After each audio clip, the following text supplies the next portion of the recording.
जरा सोचिए, एक राजकुमार जिसके पास दुनिया की हर दौलत, हर सुख था, वो अचानक सब कुछ छोड़कर क्यों निकल पड़ता है? वो एक ऐसे सवाल का जवाब ढूंढने निकला जो शायद हम सब कभी न कभी खुद से पूछते हैं। दुनिया में आखिर दुख है ही क्यों? और यही वो बुनियादी सवाल है जो हमें सिद्धार्थ गौतम के उस अद्भुत सफर पर ले जाता है। एक ऐसा सफर जो उन्हें राजकुमार से बुद्ध बना देगा। चलिए इस पूरी कहानी को परत दर परत समझते हैं।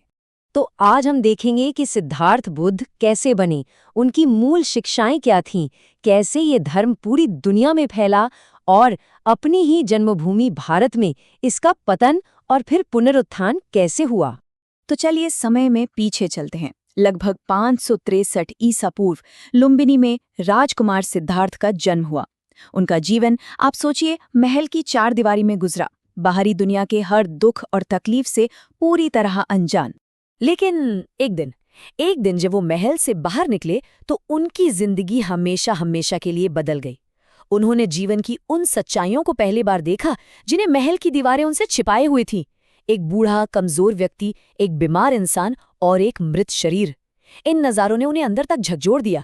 और फिर उन्होंने एक शांत तपस्वी को देखा और बस यहीं से उनके मन में दुख के पार जाने का रास्ता खोजने की एक लौ जल उठी।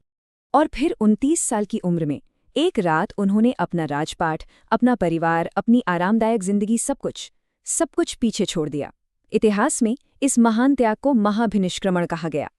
यहीं से एक राजकुमार की एक आध्यात्मिक खोजी बनने की यात्रा शुरू हुई।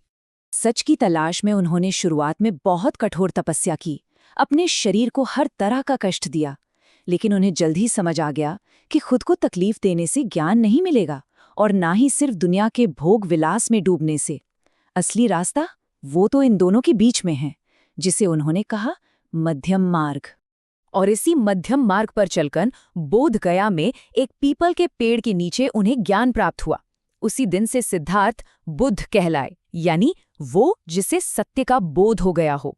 अब सवाल ये था कि वो सत्य था क्या, और यहीं से उनकी मूल शिक्षाओं का जन्म होता है।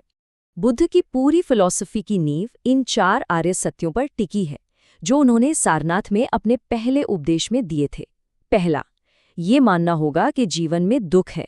दूसरा, उस दुख का कारण हमारी इच्छाएं और लगाव यानी तृष्णा है। तीसरा, अच्छी खबर यह है कि इस दुख का अंत संभव है। और चौथा, उस अंत तक पहुंचने का एक निश्चित रास्ता भी है। और वो रास्ता क्या है?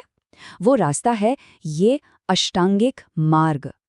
ये एक दुख से मुक्ति के लिए एक प्रैक्टिकल हैंडबुक की तरह है। इसमें सही सोच और समझ से लेकर सही बोलचाल, सही काम और सही ध्यान तक जीवन जीने के 8 पहलू बताए गए हैं। मध्यम मार्ग के सिद्धांत को ये वीणा का उदाहरण बहुत खूबसूरती से समझाता है। सोचिए, जीवन भी तो एक वीणा जैसा ही है। इसमें संतुलन ही साधना है, न बहुत ज्यादा ढील न बहुत ज्यादा तनाव। यही उनकी शिक्षा का पूरा सार था। बुद्ध ने ये ज्ञान सिर्फ अपने तक सीमित नहीं रखा।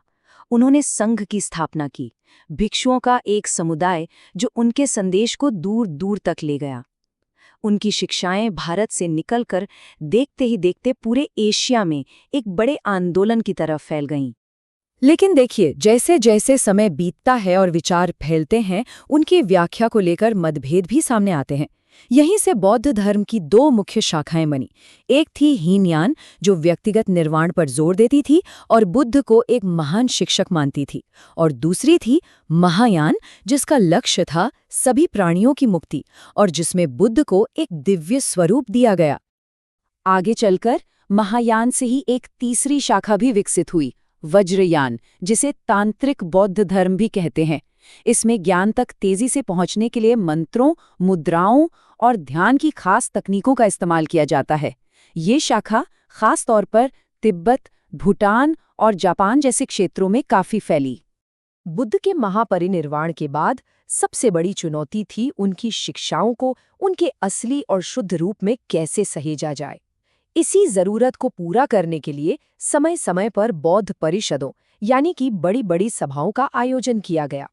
इन्हीं परिषदों में बुद्ध की शिक्षाओं को इकट्ठा करके पवित्र ग्रंथों का रूप दिया गया। इनमें सबसे प्रमुख है त्रिपिटक, जिसका मतलब है 3 टोकरियां। इसके अलावा ललित विस्तर सूत्र और मिलिंद पन्हों जैसे ग्रंथों ने बौद्ध दर्शन को और भी ज्यादा गहराई दी। इतिहास में 4 बौद्ध परिषदें सबसे महत्वपूर्ण मानी जाती हैं। पहली परिषद बुद्ध के तुरंत बाद उनकी शिक्षाओं को जमा करने के लिए हुई। दूसरी में अनुशासन को लेकर पहला बड़ा मतभेद हुआ। तीसरी परिषद सम्राट अशोक के समय में हुई, जिसने बौद्ध धर्म को एक विश्व धर्म बनाने में बहुत मदद की। और चौथी परिषद कनिष्क के संरक्षण में हुई, जिसमें महायान सिद्धांतों को मजबूती मिली। अब एक विडंबना देखिए, जिस धर्म का जन्म भारत में हुआ, जो यहीं पला बड़ा, वो एक समय बाद अपनी ही जन्मभूमि से लगभग गायब हो गया। लेकिन कहानी यहाँ खत्म नहीं होती। भारत में इसके पतन के पीछे कई वजहें थीं। मठों में भ्रष्टाचार और विलासिता आ गई, धर्म कई गुटों में बंट गया, भक्ति आंदोलन जैसे सुधारों से हिंदू धर्म का फिर से उभार हुआ, और सबसे बड़ा प्रहार तुर्की आक्रमणकारियों ने किया, जिन्होंने नालंदा जैसे विश्व प्रसिद्ध ज्ञान के केंद्रों को नष्ट कर दिया। सदियों की गुमनामी के बाद अंग्रेज पुरातत्वविदों ने भारत के इस खोए हुए गौरव को फिर से खोज निकाला। लेकिन इसका असली पुनरुत्थान तब हुआ जब डॉक्टर B.R. अम्बेडकर ने इसे सामाजिक समानता और सम्मान की लड़ाई के लिए एक शक्तिशाली मार्ग के रूप में अपनाया। डॉक्टर अम्बेडकर द्वारा शुरू किए गए इस नवयान आंदोलन का ही नतीजा है कि 2011 की जनगणना के अनुसार आज भारत में 84 लाख से ज्यादा बौद्ध अनुयायी हैं। ये इस दर्शन के अपनी ही धरती पर पुनर्जन्म का एक ठोस प्रमाण है। अपने अंतिम समय में बुद्ध ने अपने अनुयायियों को जो आखिरी संदेश दिया वो था अपदीपो भव, यानी किसी और की रोशनी का इंतजार मत करो, अपना प्रकाश, अपना रास्ता खुद बनो।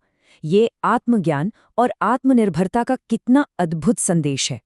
और यहीं पर हम एक सवाल के साथ रुकते हैं।